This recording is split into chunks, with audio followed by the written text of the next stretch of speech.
Now, Dr. Adesola, I'm going to move to you. Mrs. Aboshika alluded to the fact that a lot of women's contribution to society, whether it's from business or in the workplace, isn't as recognized as it should. So, what would you say is the contribution of women-led businesses to the GDP, for example, in this country? You know, it's something that's undervalued, underrecognized. What would you say about that? Thank you for your question. Statistically, about half of our population today in Nigeria is made up of women. So if you assume that, give or take, we have a population of about 200 million people, so roughly we have about 100 million women that are operating in this environment.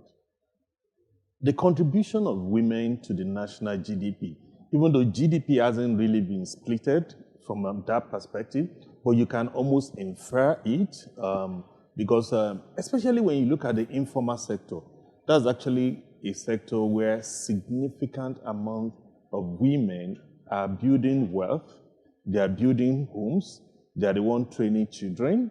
So I would say, even though it's not been statistically laid out, a chunk of our GDP, directly or indirectly, could be traced to women.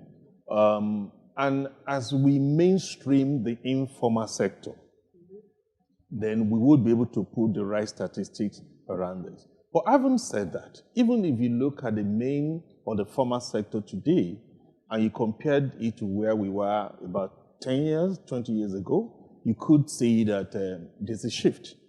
It's not yet where we would like it to be, given the relative proportion of women within our population, but it's a material shift from where we used to be 20 years ago. So today we have more women occupying key positions within the economy. I mean, for a good example, the Honorable Minister of Finance, who is a woman. So what you've seen in the last 20 years is the contributions of women is getting more and more important.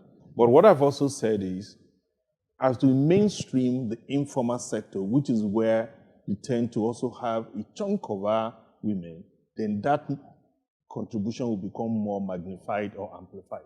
But having said that, I think globally it is recognized that the role of women in GDP, in building a nation, actually goes even beyond the naira or the financial aspect of it.